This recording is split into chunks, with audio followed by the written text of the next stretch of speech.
और स्क्रीन पर जिस हंसते हुए शख्स का आप फोटो देख रहे हैं ना, इसे पता था कि ये इसका कोई भी कुछ नहीं उखाड़ सकता। पुलिस कस्टडी में है, फोटो भी खिंचा रहा है और हंस भी रहा। यह है दुनिया का सबसे बड़ा स्मगलर, सबसे पैसे वाला, सबसे अरबपति बोले खरबपति बोले वो भी कम होगा। इसके बारे में शायद आप जानते होंगे या बहुत सारे लोग नहीं भी जानते होंगे, तो आज हम इसके बारे में बताने वाले हैं। इसका नाम है पाब्लो एमिलियो एस्कोबार, जो कि 1980 के दशक का सबसे बड़ा कोकीन ड्रग्स स्मगलर था। पूरे पृथ्वी पर 80% ड्रग डीलिंग पे इसका कब्जा था। ये सारी चीजों को हैंडल करता था। सबसे बड़ा माफिया, सबसे बड़ा डॉन। इसके जैसा डॉन, माफिया, पैसे वाला ड्रग डीलर आज तक पैदा नहीं हुआ। तो पूरी वीडियो में हम इस शख्स के बारे में जानेंगे। इससे पहले आप लोग चैनल पे नए हैं या वीडियो को पहली बार देख रहे हैं तो चैनल को सब्सक्राइब करना बिल्कुल भी ना भूलें। दोस्तों, पाब्लो एस्कोबार जो था वो कोलंबिया में पैदा हुआ था और उसके बारे में कुछ चर्चित कहानियां हैं, किस्से हैं बड़े बड़े। कहा जाता है कि वो अपने ड्रग डीलिंग करने के लिए जो एरोप्लेन होते हैं उसके टायर में ड्रग्स डाल के सप्लाई करता था और उसने इस तरह से कई एरोप्लेन भी खरीद लिया था। और वो पानी के माध्यम से, समुद्र के जरिए भी अपना स्मगलिंग करने के लिए, ड्रग्स स्मगलिंग करने के लिए उसने सबमरीन यानी कि जो पनडुब्बी होती है वो भी खरीद लिया था। और एक बात ऐसा भी कहा जाता है कि जब वो एक ठंड में फंस गया था तो अपने बच्चे को सिर्फ गर्मी देने के लिए उसने अरबों रुपए के नोट जला डाले थे। तो इस तरह से बहुत सारे और भी कुछ कहानियां हैं कि जब वो कोलंबिया पूरे कर्ज में डूब चुका था, विदेशों के कर्ज में डूब चुका था, तो उसके पास इतने पैसे थे कि वो अपने देश का कर्ज चुका सकता था। और ये भी कहा जाता है कि जो पाब्लो था उसके पास इतने पैसे थे, इतने खरबों रुपए थे कि उसका 10% हिस्सा या तो चूहे खा जाते थे या पानी में वो गल के वो नोट खत्म हो जाते हैं।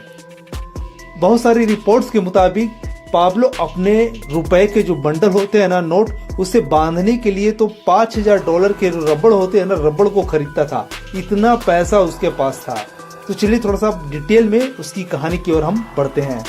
दोस्तों, पाब्लो एस्कोबार का जन्म 1 दिसंबर 1949 को कोलंबिया में एक ग्रामीण किसान के घर में हुआ था। पिता जो थे वो किसान थी और माता यानी कि जो पाब्लो की माँ थी वो एक स्कूल में पढ़ाती थी। पाब्लो के घर में बिजली नहीं थी लेकिन पीने की पानी की सुविधा थी। उनका जिंदगी ऐसे ही गरीबी में बीत रहा था। लेकिन पाब्लो को जल्द से जल्द बहुत अमीर बनना था, दुनिया का सबसे बड़ा अमीर आदमी। उसने जो कब्रिस्तान में यानी कि जो क्रिश्चियन समाज में लोगों को दफनाया जाता है वहां पे जाता और वहां पे लोग कीमती पत्थरों को लगाते थे कब्र के साथ में। तो पाब्लो उन पत्थरों को कबाड़ के लाता और उसे बाजार में अच्छी खासी रकम में बेच देता था। साथ ही साथ वो लॉटरी के 2 नंबर काम करता, बैंक से लोगों को रिटर्न आते, जो बैंक से पैसे निकाल के लोग आते थे उनसे पैसे छीन लेता। इस तरह की बहुत सारी घटनाओं को अंजाम देने लगा था। खुद तो पाब्लो पढ़ा लिखा नहीं था लेकिन दूसरे लोगों को नकली डिग्रियां बना के देता था और अच्छी खासी रकम भी वसूलता था। ये सब काम करते करते उसे ड्रग्स डीलरों से संपर्क में आ जाता है और वो उनके लिए काम करना स्टार्ट कर देता है। एक किस्सा ये भी है कि जब पाब्लो एक बार एक ड्रग डीलर की मीटिंग में गया था, वहाँ जो एक बहुत बड़ा अपराधी था, ड्रग डीलर था, कोकीन सप्लायर था, उससे उसकी कोई किसी बात पे कहा सुनी हो जाती है। तो पाब्लो एस्कोबार वहीं पे उसका मर्डर कर देता है और जिसके बाद वो ड्रग की दुनिया में और माफियाओं के बीच काफी पॉपुलर हो जाता है, काफी लोकप्रिय हो जाता है। उन सब के बीच एक ही बात होता है कि पाब्लो एस्कोबार नाम का एक यंग लड़का है जो कि बहुत ही हिम्मत वाला है और वो किसी से डरता नहीं है और अपनी मन का करता है। और पाब्लो एस्कोबार इसी तरह से ड्रग के कारोबार में आगे बढ़ जाता है।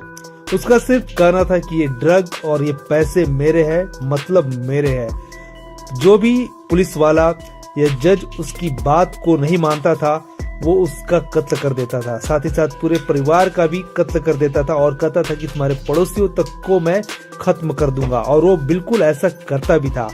इसके एवज में वो ये भी बोलता था कि अगर तुमने मेरी बात मान ली तो मैं तुम्हें इतना पैसा दूंगा कि तुम्हारी कई नस्लें बैठे बैठे खाएंगी।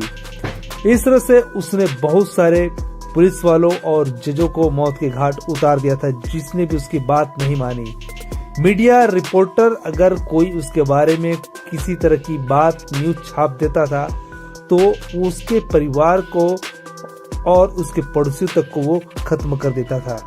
एक किस्सा पाब्लो के बारे में ये भी कहा जाता है कि कोलंबिया पे जब विदेशी कर्ज में डूब चुका था तो पाब्लो ने कोलंबिया सरकार को एक न्योता दिया कि मैं देश के सारे कर्ज को मिटा देता हूँ, लेकिन आपको मेरे हिसाब से चलना होगा, मुझे भी कुछ जगह देनी पड़ेगी। लेकिन उस वक्त का अमेरिकी सरकार भी पाब्लो के पीछे पड़ चुकी थी, क्योंकि पाब्लो ने अमेरिका के गली गली में ड्रग्स और कोकीन पहुंचा दिया था। जैसे भारत में कैसे किराना का दुकान है, वहां पे अमेरिका में भी उस समय हर जगह पे ड्रग डीलर थे। बच्चे बच्चे तक ड्रग्स और कोकीन का सेवन करते थे, या बच्चा 14 साल का हो या 16 साल का हो, सभी ड्रग के शिकार हो चुके थे।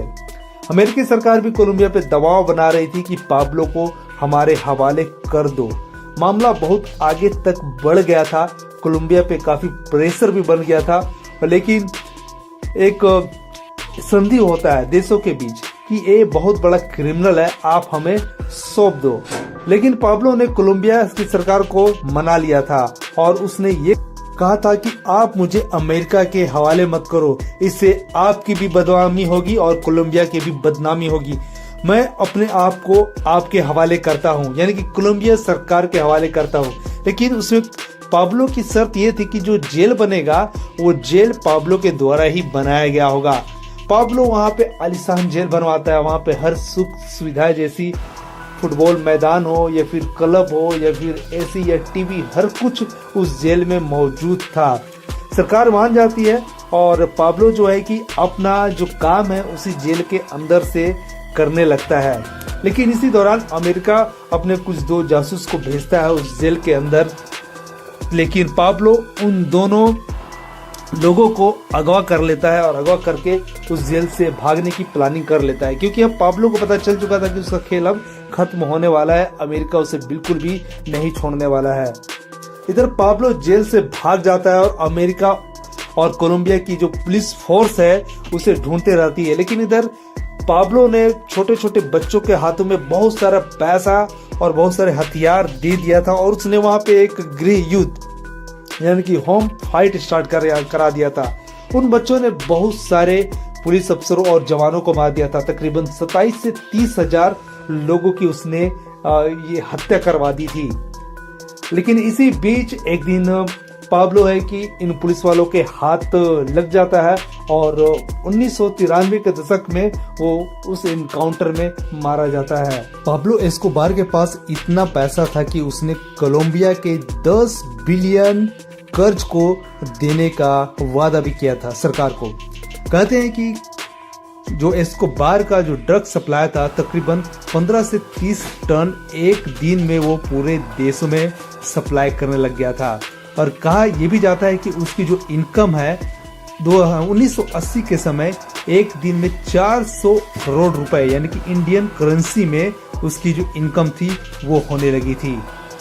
पाब्लो एस्कोबार अपने पैसे से सबको खरीद लेता था, या तो पुलिस हो या जज हो। उसका कहना था कि ये जो पैसा है वो मेरा है और ये कोकीन भी मेरा है, या तो तुम मेरा बात मानो या फिर मैं तुम्हारे पूरे परिवार को और तुम्हें भी खत्म कर दूंगा और साथ साथ तुम्हारे पड़ोसियों को भी खत्म कर दूंगा। पाब्लो एस्कोबार की बात जो मानता था वो उसे इतना पैसा देता था कि उसकी कई पुश्तें बैठे बैठे खा सकती थी। उसने तकरीबन 1000 जजों और 5000 पुलिस अफसरों की हत्या कर दी थी।